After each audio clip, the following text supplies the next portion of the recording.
अब हम सेवा में रहेंगे तो हमारा काम कौन करेगा? तो पूरी सृष्टि तुम्हारे काम से चल रही है, तुम्हारे चलाए चल रही है। अरे कुछ समय, घड़ी दो घड़ी तुम ऐसी निकालो जिससे एकांत चित्त से आनंद पूर्वक अपने लाडले ठाकुर को दुलार कर सको। उनको श्रृंगार करो, भोग लगाओ, आरती करो, चार परिक्रमा करो, साष्टांग दंडवत करो। जीवन का परम लाभ है ये।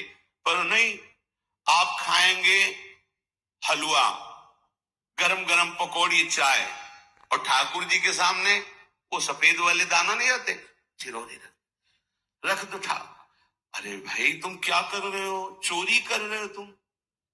घर में ठाकुर विराजमान, घर के मालिक विराजमान है। हमें जल्दी ऑफिस जाना है, गरम गरम परेठा, ये वो सब, और ठाकुर जी के सामने हम तो देखते हैं जैसे कोई ठाकुर जी के दर्शन कराने के लिए लाता है तो 4 टॉफी, वो भी प्लास्टिक से लिपटी हुई। मतलब देख केवल ले, खा भी नहीं सकते हो क्योंकि प्लास्टिक लगी हुई, ऊपर कवर एकदम ऐसे रखे हुए हैं। वो बोले हमारे लड्डू गोपाल हैं। जब गोपाल हैं तो टॉफी खोल पाएंगे क्या? अगर आपको टॉफी पवाली है तो आप खोल करके सुंदर एक कटोरी में रख करके दे, ऐसे 4 दाने चिरौरी रख दिए, कटे हुए मिश्री के टुकड़े रख दिए। अरे अनंत ब्रह्मांडों का भरण पोषण करने वाला तुम्हारी चिरौरी के लिए मर रहा है। हाँ, अगर तुम्हारे पास केवल चिरौरी ही है तो वो तृप्त हो जाएगा। तुम खाओ हलवा, उसको रखो चिरौरी, तुम पहनो एक से एक बढ़िया कपड़ा, और ठाकुर जी के लिए अलग कपड़ा होता है दुकानों में, वो ठाकुर जी के लिए लेना है। पूजा, सत्यनारायण की पूजा की सामग्री गांव में जो परचून की दुकानें होती है कस्बों में, उनमें अलग होती है। बोले सुपारी देना, तो बोले पूजा के लिए, बोले हाँ, वो सड़ी सुपारी का अलग बैग होता है, वो पूजा के लिए जाएगा। प्रभु के लिए तुम ऐसे चिरौरी रख देते हो। ओ नारियल भी जिसमें पाली लो, देखो ना कथा, सत्यनारायण की कथा करनी, हमें नारियल दे दो। वो सूखा नारियल जो किसी काम में ले जाएगा, वो सत्यनारायण के पास जाएगा। वो कपड़ा टून का ना पहन सकते हैं, ना ओढ़ सकते हैं, ना बिछा सकते हैं, ना पोछा लगा सकते हैं, वो ठाकुर जी के लिए बलिहारी है श्रद्धा। तो भी ठाकुर जी भी ऐसी व्यवस्था करते हैं, ना पहनने लायक, ना ओढ़ने लायक, ऐसा तुम्हें नया जीवन देंगे, जरूरत ही नहीं पड़ेगी कपड़े की, घूमो वैसे ही।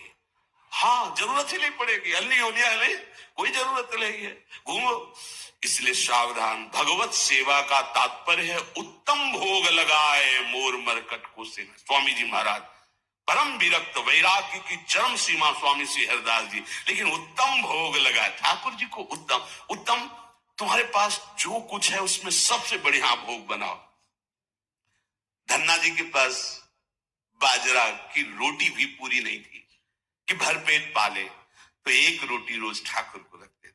आधी ठाकुर जी पाते थे, आधी आप पाते थे। सुदामा जी के पास कौन सा माखन मिश्री था? वो तंदुल जो पछोरने से बाहर निकलते हैं, किसी काम में नहीं, वो लेके गए थे। ठाकुर जी पाते हो कहते आज मैं तृप्त हो गया। सबरी जी के पास क्या था? क्या था? जंगली बेर, कहीं कड़ुआ कसेला ना हो, इसलिए चख के मेरे रघुनाथ जी को कहीं कसेला ना लगे। प्रभु वाह वाह करके पा रहे। विदुरानी जी ने कौन सा 56 भोग पवाया? केले के छिलके भाव दशा में डूबी हुई। देखो हमारे ठाकुर को कुछ नहीं चाहिए, भाव से समझिए। ये बिहारी जी को 4 घंटे बैठने के लिए 10-10 लाख रुपए का फूल बंगला निकला, काम थोड़ी चलाया जाता है। अरे हमारे लाडले सरकार है, अगर 4 घंटे बैठ गए 10 लाख खर्चा हो गया तो क्या? अनंत ब्रह्मांडों का सृजन करने वाला ठाकुर हमारे पास नहीं है, तो ठाकुर जी को आपका भाव चाहिए। और आप तो सो बढ़िया पलंग में, और ठाकुर जी को एक छज्जा में विराजमान किए, छज्जा में ऐसे उतर नहीं सकते, मतलब कूदे तो वैसे ऊंचे, अगरबत्ती दिखा दी चले। आप तो नहीं, अपने लाडले ऐसे प्यार करो, ऐसी जगह सिंहासन रखो कि उतर कर अगर आपके वन विहार करना चाहे तो उतर लेना, ऐसा विराजमान करो आराम से। और एकदम वो सिर्फ दीवार में ऐसी जगह, या तो बाहर वाले कमरे में, अपने कमरे में तो ठाकुर जी रहेंगे ही नहीं। अरे भाई अगर घर में ठाकुर जी तो उठते बैठते निकलते, उनके दर्शन हो रहे, चोरी क्या? तुम तो हमारे घर के माई बाप हो, सब देखो, चोरी क्या आपसे? आपको जो अच्छा न लगे सुधार देना, ऐसे रहना चाहिए। बिल्कुल भगवत प्राप्ति निश्चित है। ये सेवा पद्धति है, बड़े भाव से आप इसको स्वीकार कीजिए। हमारे लाडले बड़े कृपालु हैं। अरे जहर पिला रही है छाती में लगा के तो परम पद दे रहे हो, तुम दूध पिलाओगे तो तुम्हें परम पद नहीं मिलेगा। पूतना जहर लेकर के पिला रही बाल गोविंद को, अभी 6 दिन के ठाकुर हैं, उसे परम पद प्रदान किया, और आप रोज सुंदर सुंदर भोग लगा रहे हो और तुम्हें भगवत प्राप्ति नहीं होगी। ठाकुर जी की आरती उतार रहे हो, बलिहारी जा रहे हो, उनके सामने कीर्तन कर रहे हो, नृत्य कर, विश्वास तो करो ना, तुम्हें भगवत प्राप्ति हो जाएगी। आस्करण जी ने एक चौकीदार पूजा गृह के बाहर बैठा दिया और कहा कोई भी भीतर आने ना पावे, क्योंकि एक बार भी सेवा में विक्षेप मुझे बर्दाश्त नहीं। तो ठीक 10 घड़ी का इन्होंने भी नियम, जो नियम लो उसका निर्वाह करो। 4 घंटे। दिल्ली का बादशाह किसी कारण से उधर आया हुआ था। उसने कहा मुझे आस्करण जी से तुरंत मिलाया जाए। पहले तो राजा लोग होते थे और बादशाह, अब जैसे मुख्यमंत्री और प्रधानमंत्री, राष्ट्रपति। तो जो मुख्यमंत्री हैं ये राजा हैं प्रदेश के, और वो संपूर्ण राज्यों का बादशाह उसे कहा जाता था। आस्करण जी को शीघ्र हमारे सामने उपस्थित किया जाए। प्रार्थना की कि महाराज असंभव, इस समय आस्करण जी महाराज अपने ठाकुर जी की सेवा में हैं और उनका आदेश है 4 घंटे कोई हमसे बात ना करे। आस्करण जी को सूचना देने के लिए बार बार सेवकों को आदेश किया, पर कोई भी सेवक बादशाह की आज्ञा पर नहीं उतरा। हम अपने राजा से ऐसा नहीं प्रार्थना कर सकते, 4 घंटे, इसको जो जरूरत हो राज दरबार से ले जाए। किसी को लग सकता है अगर ऐसे बढ़ता रहेगा तो राज खजाना खत्म हो जाएगा। नहीं, अज्ञान से तुम सोचते हो। एक बार पूज्य पादुड़िया बाबा के यहाँ 500 लोगों का भोजन बना। अब वहां उत्सव में 5000 से भी अधिक लोग आ गए, तो जो सेवक जन थे, भंडारी थे, भाग के आए, बाबा अब तो बहुत ही हानि हो जाएगी, क्योंकि सब लोग आ गए, 5000 के लगभग लोग हैं और 500 का ही भोजन बना है। बाबा जी ने कहा घबराने की जरूरत नहीं, गए अपना ऊपर का चला ऐसे डाल दिया जो रसोई बनी हुई थी, बोले इसे खोलना नहीं, बस बांटते जाओ। सब पा चुके, जितना बना था ना। भगवत प्रताप। हरिराम व्यास जी की बेटी का ब्याह, रात्रि में बारातियों के स्वागत के लिए एक से एक सुंदर पकवान बने हुए थे, क्योंकि जिनके चेला मधुकर शाह राजा थे उनके पास कमी क्या, सब सुविधा है। हरिराम व्यास जी ने सोचा ये संसारी आदमी इतने सुंदर सुंदर पकवान पाएंगे, ये तो ठीक नहीं है। वृंदावन के संत जन लेंगे तो अपने ठाकुर का भोग लगाएंगे, पाएंगे, कीर्तन करेंगे। कोतवाल को बुलाया वृंदावन के और कहा सब वैष्णव जनों को कह दो कि तुरंत आ जाओ, रमनिया ले जाओ। देखो कैसी भावना है, बेटी का ब्याह है। बोले संसारी आदमी बाराती क्यों पाएंगे।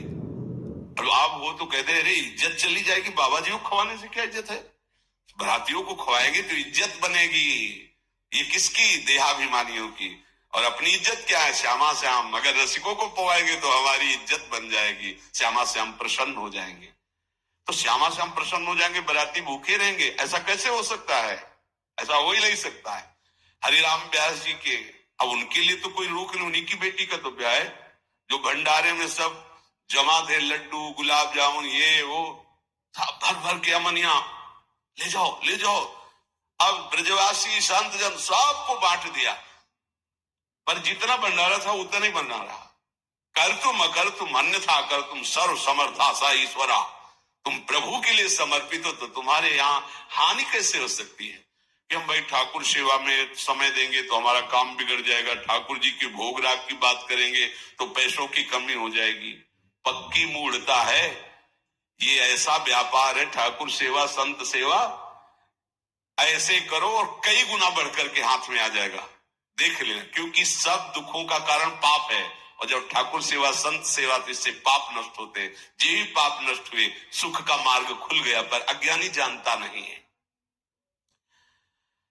अब बादशाह के आदेश से हड़कंप मच गया। बार भी आस्करण जी ने मुड़ करके नहीं देखा बादशाह की तरफ। अब तो धैर्य छूट गया बादशाह की, गलती हो गई उनसे।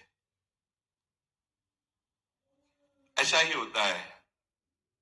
नवलदास जी को वृंदावन हरिवंश महाप्रभु के शिष्य थे, तो बादशाह तुर्की था, उसके मन में वैश्य कुल के प्रति बड़ी ईर्ष्या पैदा हुई थी। तो उसने कहा भारत में वैश्य कुल नहीं रह जाना चाहिए, नष्ट कर दो। आतंक स्वरूप उनका काटना बारना, लाखों वैश्यों का कत्ल कर दिया। पता चला कि दूसरे वैश्य एक वृंदावन में भी है। आए, उनको बंदी बना लिया, सामने पेश किया, कहा सर झुकाओ। अरे तो झुक चुका है एक जगह, राधा वल्लभ लाल के चरणों में। अनंत कोटि ब्रह्मांडों के बादशाह के सामने सर झुक गया है। अब तू तो एक भूमंडल का जबरदस्ती बादशाह बना बैठा है। बोले जंजीरों में बांध दो इसको, रोज कोड़े लगाओ, भोजन मत दो, फिर इसको हम दंड निश्चित करेंगे। देखते हैं, बहुत अपने अभिमान में है। बांध दिया। सुबह कोड़े लगाने गए तो जंजीरें पड़ी थी और कुछ नहीं था। फिर खोजा तो वृंदावन में राधा वल्लभ जी के दर्शन के, फिर बांध के ले गए। अरे बोले तेरी जंजीरें क्या मुझे रोक सकती है? जब माया की जंजीरें नहीं रोक पाई तो तेरी जंजीरें क्या रोकी? तू लाख बार बंधवा, मुझे नहीं रोक सकता। आखिरकार चरणों में झुका, उनका बंद करवाए नरसंहार। तेरे इस नरसंहार से कुछ नहीं होने वाला, तू शांति से रह, ये ऐसे उपद्रव करना बंद कर। तो जो पदाभिमानी जन है, एक अभिमान में न जाने कैसे कैसे बड़े अपराध हो जाते हैं, भक्तों को नहीं जानते हैं। उठी चिकटारी तब पाछे सोनिहा, गुना कचाई होत पायो सुनि भोग कही धीजे हैं। पीछे मुड़कर देखा, बादशाह जोहार की, बिल्कुल गुस्सा नहीं। राजा को इनकी ये धैर्य शैली देखकर कि अपने इष्ट के प्रति निष्ठा और मेरे अपराध का कोई भी इनके ऊपर प्रभाव नहीं, रीझ गया, बहुत प्रसन्न हुआ और कहा आज मेरे नेत्र सफल हुए कि मैंने ऐसा निष्ठावान भक्त देखा। ना तो तुम्हारी भ्रकुटी में थोड़ा भी रोष है और ना तुम्हें पीड़ा है और ना कोई थकावट है।